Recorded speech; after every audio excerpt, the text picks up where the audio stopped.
Patricia was crying. Wallace Price hated it when people cried. Little tears, big tears, full-on body-racking sobs. It didn't matter. Tears were pointless, and she was only delaying the inevitable. "How did you know?" she said, her cheeks wet as she reached for the Kleenex box on his desk. She didn't see him grimacing. It was probably for the best. "How could I not?" he said. He folded his hands on his oak desk, his Arbor Aston chair squeaking as he settled in for what he was sure was going to be a case on unfortunate histrionics, all while trying to keep him from grimacing at the stench of bleach and Windex.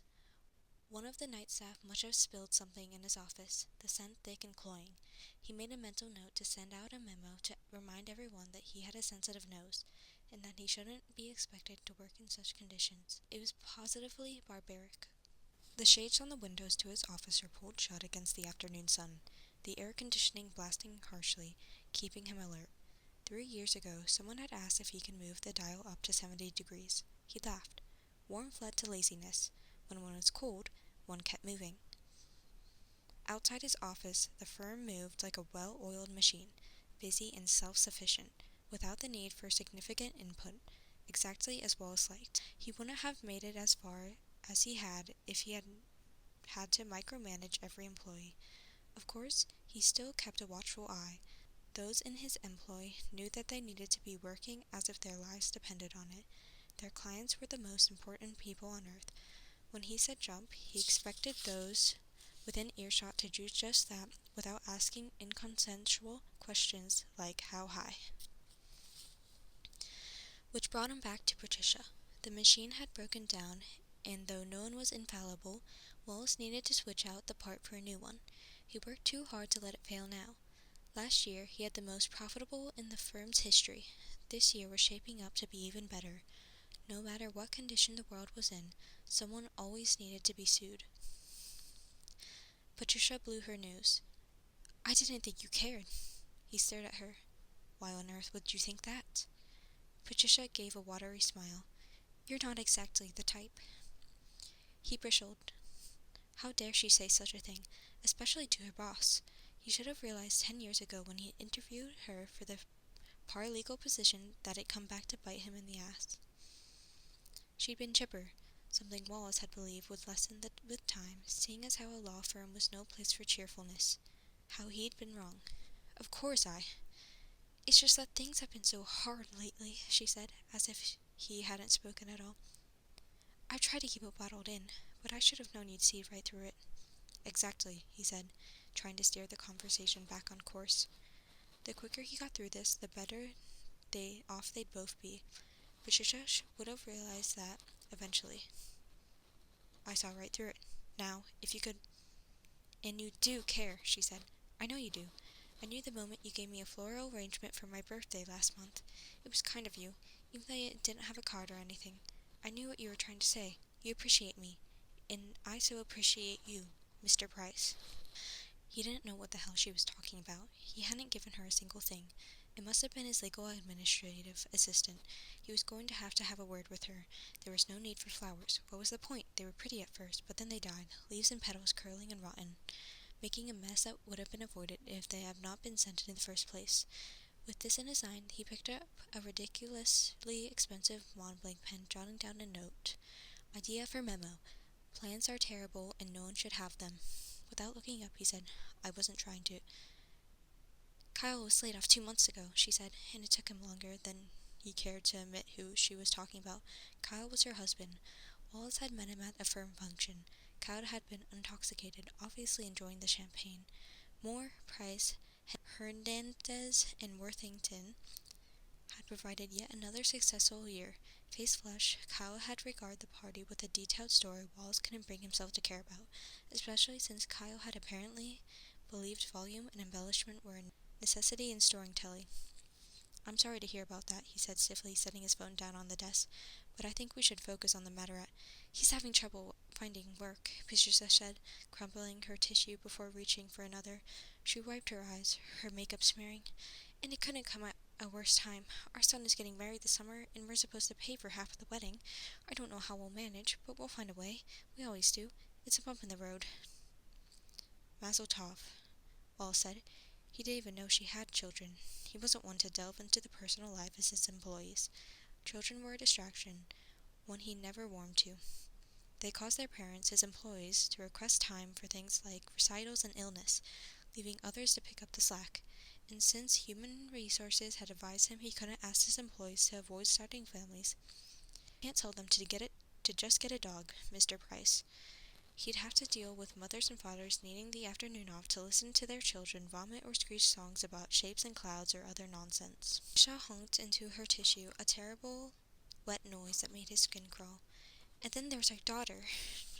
I thought she was directionless and was going to end up in the hoarding ferrets, but then the firm graciously provided her with a scholarship, and she finally found her way. Business school, of all things. Isn't that wonderful? He squinted at her.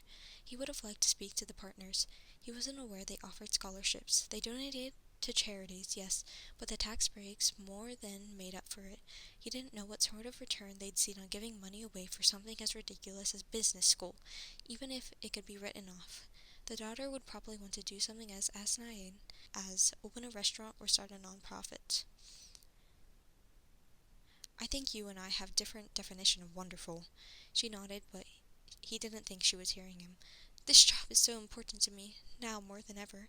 The people here are like family. We all support one another. I don't know how I'd made it this far without them. And to have sensed something was wrong to ask me to come in here so that I can vent means more to me than you will ever know. I don't care what anyone else says, Mr. Price. You're a good man. What was that supposed to mean? What is everyone saying about me? She blanched. Oh, nothing bad. You know how it is. You started this firm. Your name's on the letterhead. It's intimidating. Walls relaxed. He felt better. Yes, well, I suppose yes, people talk about how you can be cold and calculating if something doesn't get done the moment you want it to. You raise your voice to frightening levels, but they don't see you like I do. I know it's a front for a caring man underneath the expensive suits. A front, he repeated, though he was pleased she admired his sense of style. His suits were luxurious, only the best after all. It was why part of the package welcoming those to a new firm. Listed in detailed bullet points what was the acceptable attire. Well, he didn't demand designers' labels for all, especially since he could appreciate student debt. If anyone wore something obviously bought off a discount rack, they'd be given a stern talking to about having pride in their appearance. You're hard on the outside, but inside you're a marshmallow, she said. He'd never been more offended in his life. Mrs. Ryan. Patricia, please. I told you that many times. She had. Mrs. Ryan, he said firmly. While I appreciate your enthusiasm, I believe we have other matters to discuss. Right, she said hastily. Of course, I know you don't like it when people compliment you. I promise it won't happen again. We're not here to talk about you, after all. He was relieved. Exactly. Her lip trembled. We're here to talk about me and how difficult things have become lately. That's why you called me after finding me crying in the supply closet. He thought she'd been taking inventory and the dust had affected her allergies. I think we need to refocus. Kyle won't touch me, she promised. It's been years since I felt his hands on me. I told myself that's what happens when a couple has been together for so long, but I can't help but think there's more to it. He flinched. I don't know if this is appropriate, especially when you... I know, she cried. How inappropriate can he be? I know I've been working 70 hours a week, but is it too much for my husband to perform his maternal duties? It was in our vows. What an awful wedding that must have been. They'd probably held the reception at a Holiday Inn. No, worse, a Holiday Inn Express. He shuddered at the thought. He had no doubt karaoke had been involved, from what he remembered of Kyle, which is very little at all. He'd probably sung a melody of Journey and Whitesnake while chugging what he lovingly referred to as brewski. But I don't mind the long hours, she continued. It's part of the job. I knew that when you hired me. Ah, an opening. Speaking of hiring, my daughter appears to respect him, Patricia said forlornly. She looks like a bull. My little girl, wanting a maid to chase her down and stick things in her. Jesus Christ, Wallace muttered, scrubbing a hand over his face. He didn't have time for this. He had a meeting in half an hour that he needed to prepare for. I know, Patricia exclaimed. Kyle said it's part of growing up, that we need to let her spread her wings and make her own mistakes. I didn't know that meant putting a gosh darn ring through her nose. And don't even get me started on my son. Okay, Wallace said. I won't. He wants Applebee's to cater the wedding. Applebee's. Wallace gaped in horror. He hadn't known awful wedding plannings was genetic. Patricia nodded furiously. Like we could afford that. Money doesn't grow on trees. We've done our best to instill the children on a sense of financial understanding, but when you're young, you don't always have a firm grasp of it, and now that his bride-to-be is pregnant, he's looking to us for help. She sighed dramatically. The only reason I can ever get up in the morning is knowing I can come here and escape from it all. He felt a strange twist in his chest. He rubbed at the sternum, mostly like heartburn. Most likely heartburn. He should have skipped the chili. I'm glad we can be a refuge from your existence, but that's not why I asked you for this meeting. She sniffled. Oh, she said. She smiled again. It was stronger this time. Then what is it, Mr. Price? He said. You're fired. She blinked. He waited. Surely now she'd understand, and he could get back to work. She looked around, a confused smile on her face.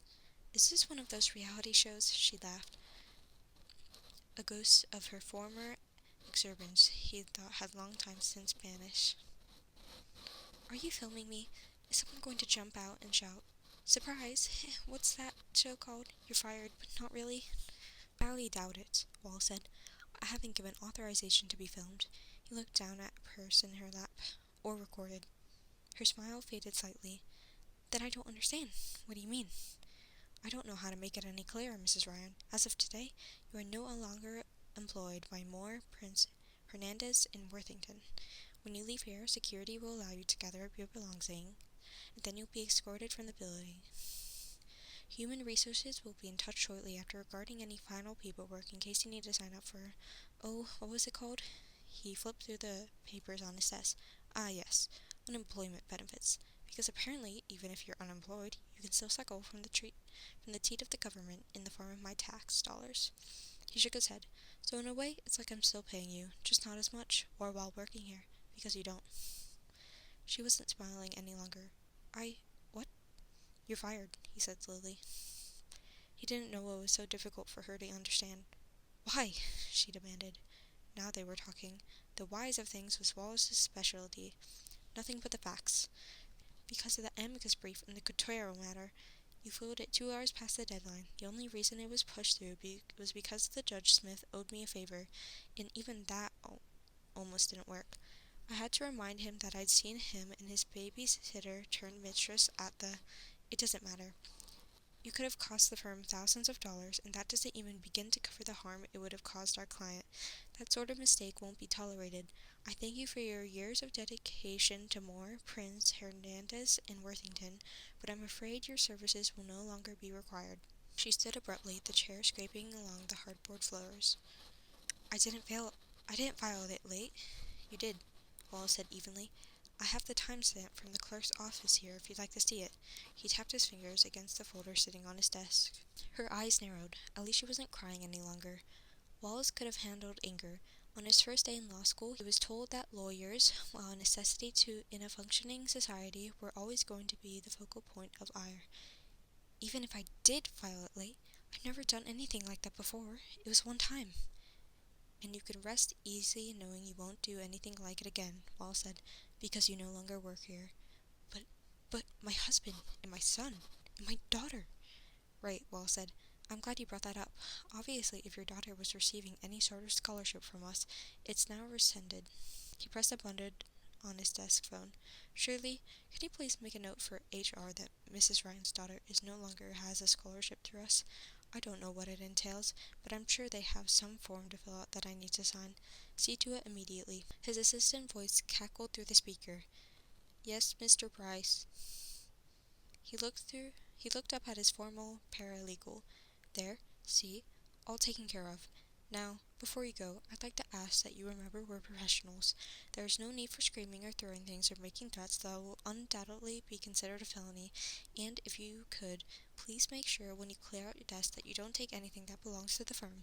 Your replacement will be starting on Monday, and I hate to think what it would be like for her if she was missing a stapler or a tape dispenser. Whatever knickknacks you have accumulated are yours, of course. He picked up the stress ball on his desk with the firm's logo on it. These are wonderful, aren't they? I seem to remember you getting one to celebrate 7 years at the firm. Take it, with my blessing. I have a feeling it will come in handy. You're serious, she whispered. As a heart attack, he said. Now, if you'll excuse me, I'll have to. You, you, you monster, she shouted. I demand an apology. Of course she would. An apology would have implied I've done something wrong. I haven't. If anything, you should be apologizing to me. Her answering screech did not contain an apology. Wallace kept his cool as he pressed the button on his phone again. Shirley, has security arrived? Yes, Mr. Price. Good. Send them in before something gets thrown at my head. The last Wallace Price saw Patricia Ryan was when a large man named Gerardol dragged her away, kicking and screaming, apparently ignoring Wallace's warning about felonious threats. He was begrudgingly impressed with Mrs. Ryan's dedication to wanting to stick what she referred to as a hot fire poker down his throat into it, in her words, pierce his nether regions and cause extreme agony. You'll land on your feet, he called from the doorway to his office, knowing the entire floor was listening. He wanted to make sure they knew he cared. A door closes, a window opens, and all that. The elevator door slid shut, cutting off her outrage. Ah, Wall said. That's more like it. Back to work, everyone. Just because it's Friday doesn't mean you get to slack off. Everyone began moving immediately. Perfect. The machines ran smoothly once again. He went back into his office, closing the door behind him. He thought of Patricia only once more that afternoon, when he received an email from the head of Human Resources telling him that she would take care of the scholarship. That twinge in his chest returned, but it was all right. He'd stopped for a bottle of Tums on his way home. He didn't give it, or Patricia Ryan, another thought.